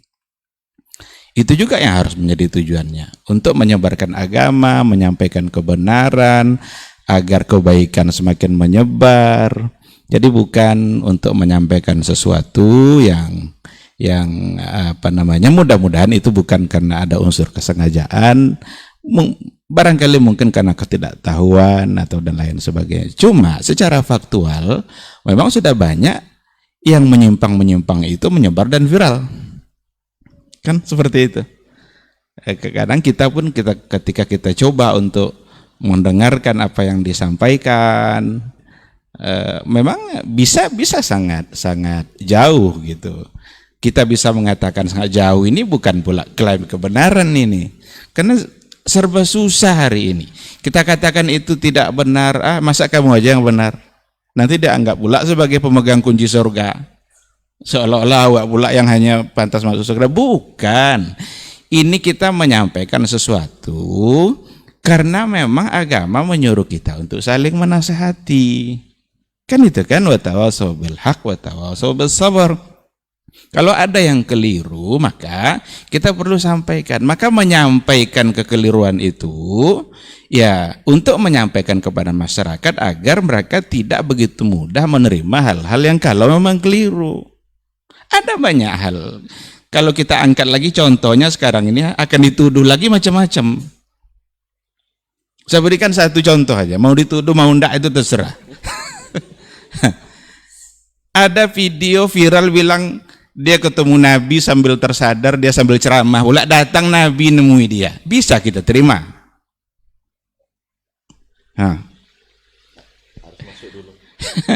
Kalau mau jadi seperti itu harus pula masuk dulu ke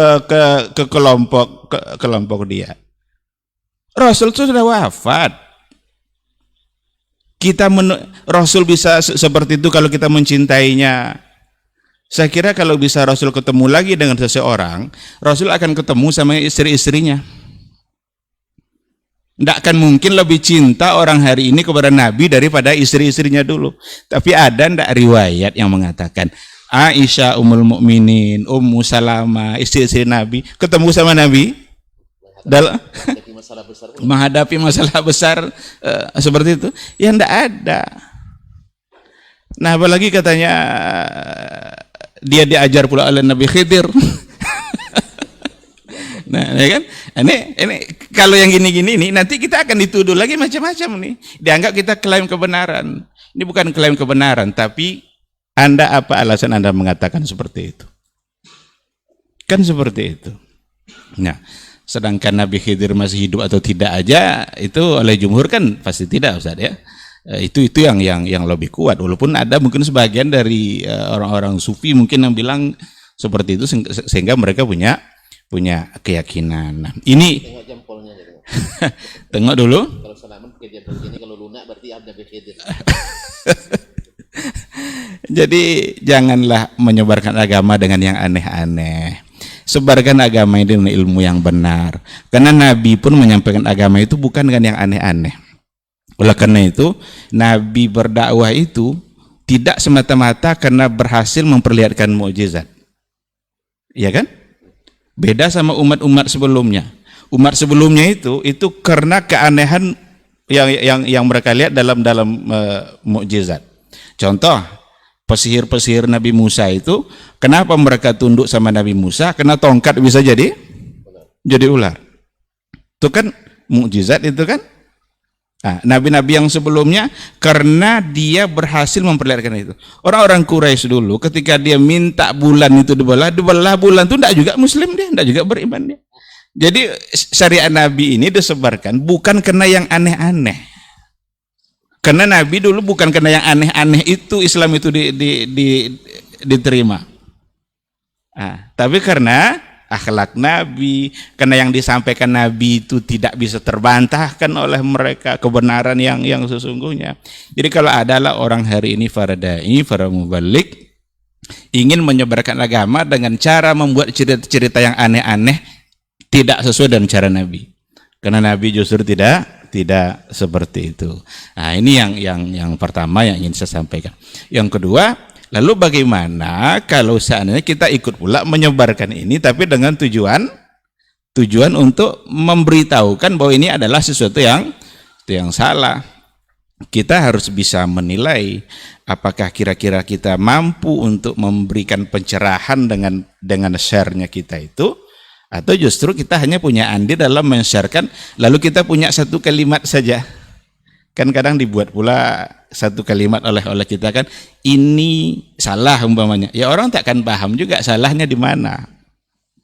Jadi kalau saya ingin menyebarkan, lalu umpamanya benar-benar dengan cara itu kita bisa mengatakan bahwa ini adalah sesuatu yang salah, ya mungkin ada baiknya juga. Tapi kalau tidak, ya lebih baik untuk tidak menyebarkan hal yang seperti itu, tapi dengan menyampaikan ilmu yang benar sehingga yang tadi juga bisa terjawab gitu. Nah, jadi jangan sampai kita menjadi kunci keburukan dalam persoalan ini. Habis-habis paket kita ternyata yang kita dapatkan hanyalah dosa. Habis paket kita tapi yang kita dapatkan adalah pahala. Itu yang perlu untuk kita lakukan. Sekitar itu mungkin tanggapan saya. Saya ingin Dr. Dasman sama Dr. Hidayatullah menambah jawaban saya. Bismillahirrahmanirrahim. Terima kasih saudara Rai dan ikhwah akhuna yang bertanya, dan sungguh jawaban dari guru kita Dr. Helmi Afad sudah memberikan sangat banyak faedah kepada kita. Namun ada satu sisi yang ingin saya sampaikan, bahwa beginilah para duat yang seharusnya, di mana kita tugas kita sebagai seorang dai adalah mengajak kepada Allah Subhanahu wa taala, mengajak untuk kembali kepada kitabullah dan sunnahnya, sunnah Rasulullah sallallahu alaihi wasallam. Ketika Al-Quran dan agama ini telah dipelajari, kemudian dengan bersandarkan kepada dalil, maka tentu kita berkewajiban sebagai talibul ilm untuk menjelaskan kebaikan tersebut. Jika ada penyimpangan, kekeliruan yang disampaikan, maka kemudian kita diam atas kekeliruan itu, maka inilah dikatakan oleh para ulama, min akbaril ghishyi 'alal ummah sukutu 'alal haqq. Penipuan terhadap umat yang paling terbesar adalah diam terhadap kebenaran. Jadi menjelaskan kepada umat sesuatu yang keliru itu bukan klaim kebenaran, bukan mengatakan kita yang terbaik, bukan, tapi dalam rangka untuk menjelaskan kebenaran itu untuk umat tahu bahwa ini loh yang sesungguhnya. Oleh itu kaum muslimin, maka sekali lagi saya mengajak diri kita dan seluruh kaum muslimin untuk sama-sama hayati, dan kemudian kita bersama-sama saling tawasau bil haq wa tawasau bis sabr, saling kita memberikan nasihat di dalam kebenaran dan di dalam kesabaran, kita saling. Oleh itu kita saling mendoakan mendoakan di dalam kebaikan, mendoakan di dalam munajat kita, umat ini, kita semua para duat, para asatidz diberikan kekokohan dan taufik serta bimbingan untuk bisa menyampaikan kebenaran ini. Mungkin ini yang ingin saya sampaikan, satu poin bahwa ketika kita menjelaskan suatu kekeliruan, itu bukanlah sesungguhnya klaim terhadap sebuah kebenaran, membatasi itu kepada kita, tidak, tetapi itu adalah sebuah usaha untuk menerangi jalan. Dan kemudian kalau kita diam dan kita tahu itu adalah kekeliruan, maka itu termasuk al-ghishyu al-ummah, kita menipu umat ini, waliyadzubillah. Semoga Allah Subhanahu wa taala memberkahi kita semua. Assalamualaikum warahmatullahi wabarakatuh. Waalaikumsalam warahmatullahi wabarakatuh. Ustaz, ada tambahan Ustaz? Naam. Kalau diminta saya tambah. Fadhal. Ma'asyiral kiram dirahmati Allah, terima kasih. Pertanyaannya memang bagus sekali. Kadang-kadang seperti kata sebagian para ulama, kadang-kadang itharatul fitnah tuaddi ila fitnah akthar wa akbar atau asyad. Kadang-kadang menyebarkan fitnah yang timbul dalam masalah agama ini, kadang-kadang didiamkan lebih bagus. Justru kadang-kadang kalau tidak diikuti dengan hujah yang lebih kuat, justru kadang menambah suburnya fitnah itu. Dan kasihan sekali kalau saya melihat dari komentar-komentar dari para apa istilah medsos, orang-orang ini medsos apa istilahnya, netizennya ya, wah nggak begitu paham netizen apa ya, dari netizen rata-rata tidak mendengarkan, hanya nengok judul langsung dikomentari. Kalaupun mendengarkan, rata-rata sudah punya hukum musbaq, itu sudah punya suatu pola pikir tertentu bahwa asal begini arahnya, ini tidak bagian kita, jadi pintu baginya sudah tertutup. Ini juga tidak bermanfaat. Oleh sebab itu, kepada saudara-saudariku yang memang ingin bersemangat dalam berdakwah ini, mungkin lebih baik daripada menyebar yang mengandung fitnah, sebarkan yang murni kebaikan. Kecuali antum yakin benar dengan menyampaikan itu betul-betul orang paham apa yang diingatkan, bukan justru semakin menebar dan membuat viral apa yang menjadi fitnah tersebut. Kemudian ada satu hal lagi, dan ini sudah disampaikan oleh beliau berdua, bahwa sukut, diam terhadap kemungkaran, dan kemungkaran yang paling besar adalah kemungkaran orang yang a'immatul mudhillun, yang paling dicakuti oleh Nabi SAW, para imam yang menyesatkan. Tadi surah Ibnu Majah dan disahihkan oleh Syekh Al-Albani rahimahullah ta'ala. Ya, dan gimana lagi, antum terpaksa juga merujuk ke situ nampaknya ya.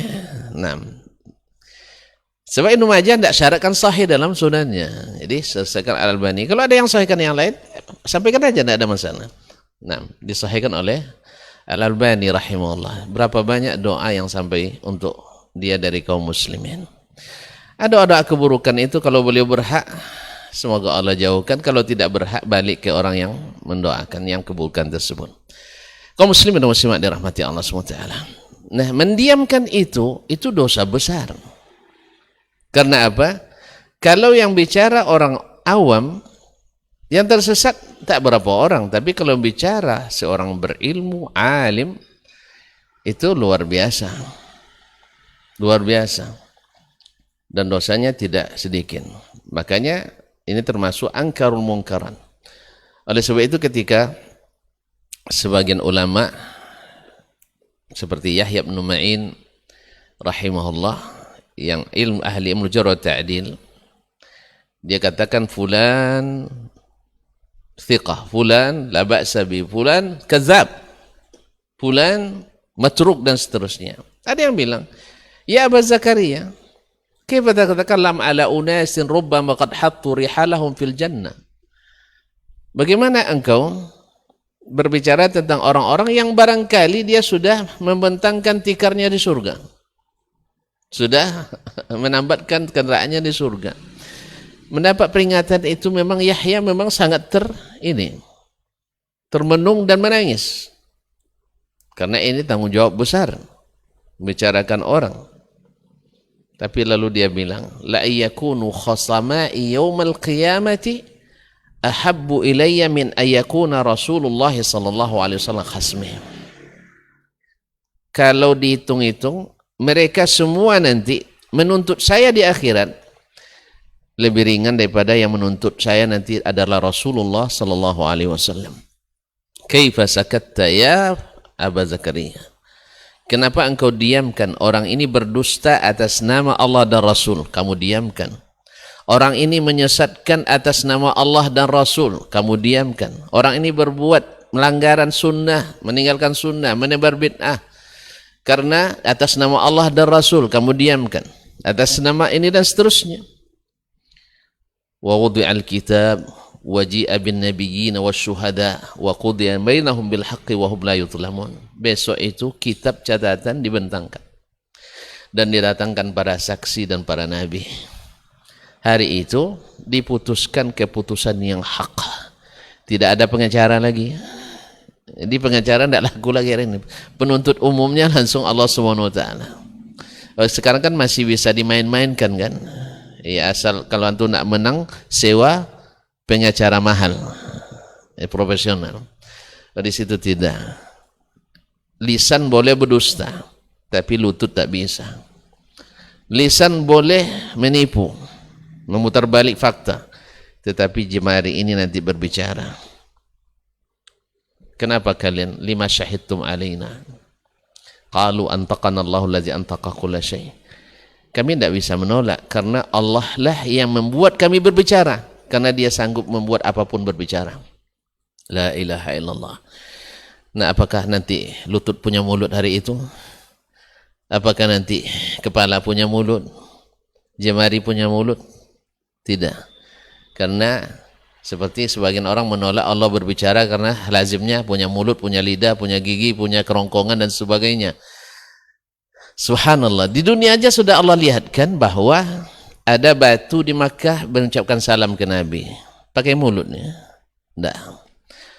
Korma menangis, sedih karena ditinggalkan Nabi SAW ketika khutbah. Didengar oleh para sahabat. Punya mulut? Tidak. Sedih? Punya hati? Tidak. Jadi kaedah-kaedah yang ini, kaedah yang sahih pun ada istisnanya. Apalagi kaedah yang tidak sahih ini dipasangkan kepada Allah Subhanahu wa taala. Nah, yang seperti ini perlu dijelaskan.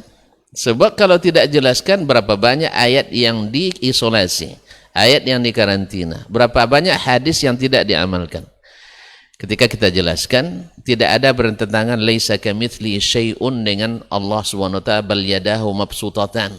Sebab kita katakan berbicara tentang zat sama berbicara dengan sifat. Laisa kamitsli yadihi yadun, selesai. Ayat semuanya bisa dipadukan. Laisa kamitsli kalamihi kalamun, tidak ada yang semisal perkataan Allah perkataan manapun. Wa laisa kamitsli istiwa'i istiwa'un. Ini bagi yang hatinya jernih, bagi yang akalnya tidak terkontaminasi, sangat mudah. Kan laisa kamitsli terpakai. Ustaznya, tidak ada yang istiwa seperti istiwa Allah. Tidak ada yang datang seperti datangnya Allah. Tidak. Nah, makanya Imam Al-Fakhrur Razi rahimahullah ta'ala dikabarkan di akhir hayatnya bertobat dari ilmu kelam tersebut.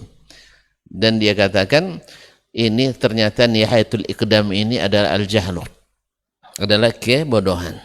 Oleh sebab itu maka beliau nasihatkan siapa yang ikut seperti yang saya ikuti dan mencoba seperti yang aku coba, maka dia akan tahu bahwa akhir dari ilmu ini adalah keraguan dan kebimbangan. Oleh sebab itu kembalilah kepada apa yang dijadikan dasar oleh ahlus sunnati wal jamaah yang tidak ada embel-embelnya kecuali ahlus sunnah wal jamaah. Tidak ada ahlus sunnah wal jamaah ini dan itu, ahlus sunnah wal jamaah dasmaniyah atau hidayah atau helmiyah, tidak.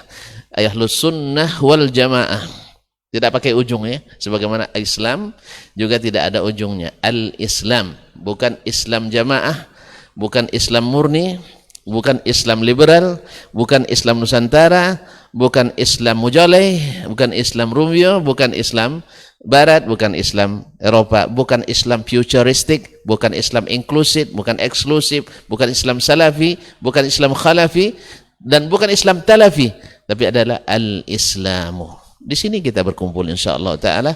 Nah, siapa yang menyimpang, kita tarik kembali. Ini bab al-amri bil ma'ruf wan nahi anil munkar. Kembali ke persoalan tadi. Nah, kemungkaran itu diingkari dengan cara yang tidak menimbulkan kemungkaran yang lebih besar. Mohon maaf terlalu panjang dan dengan jam nampaknya. Ya, terima kasih. Itulah salahnya saya kalau sudah bagi kesempatan, gitulah Pak Jif. Nah, terima kasih dan mohon maaf. Wassalamualaikum warahmatullahi wabarakatuh. Waalaikumsalam warahmatullahi wabarakatuh. Taib, barakallahu fikum, jazakumullah khairan untuk para masyayikh kita dan narasumber kita. Dan alhamdulillah untuk kesempatan hari ini kita cukupkan diktat kita di kesempatan hari ini dengan tema menjadi pembuka pintu kebaikan. Soalnya ini akan berseri di kesempatan mendatang untuk ikhwah yang barangkali punya banyak pertanyaan, nanti akan ikut di sesi berikutnya di pekan depan insyaallah. Taib, jazakumullah khairan untuk perhatian antum semua yang sudah menyimak dari awal sampai akhir sampai saat ini, dan afwan untuk semua salah kata dan gila bicara. Kita tutup dengan doa kafaratul majelis. Subhanakallahumma wa bihamdika asyhadu an la ilaha illa anta astaghfiruka wa atubu ilaik. Assalamualaikum warahmatullahi wabarakatuh. Orang yang keluar dari rumahnya menuju rumah Allah untuk menuntut ilmu syar'i, maka sungguh dia sedang berjalan di jalan ilmu, dan itu akan memudahkannya untuk menuju surga Allah Subhanahu wa taala. Man salaka tariqan yatlubu fihi ilman salaqallahu bihi tariqan min turuqil jannah. Barang siapa yang menempuh sebuah jalan yang ditempuhnya adalah jalan menuntut ilmu, maka Allah akan mudahkan jalannya untuk menuju surga Allah Subhanahu wa taala. Orang yang berangkat ke masjid untuk menuntut ilmu syar'i dianggap sebagai jihad fi sabilillah. Nabi alaihi salatu wassalam bersabda, "Man dakhala masjidana hadza," barang siapa yang memasuki masjid kami ini, yakni Masjid Nabawi, liyata'allama khairan, untuk belajar atau mempelajari kebaikan, au yu'allimuhu, atau dia mengajarkan kebaikan, kal mujahidi fi sabilillah, adalah seperti orang yang berjihad di jalan Allah. Mudah-mudahan kehadiran kita di rumah Allah yang mulia ini, tujuan kita hanya satu, untuk mencari ridha Allah tabaraka wa ta'ala. Mudah-mudahan ilmu yang kita pelajari, ilmu yang memberikan keberkahan, yang menerangkan jalan kita dan senantiasa menjaga kita di jalan Allah Subhanahu wa taala.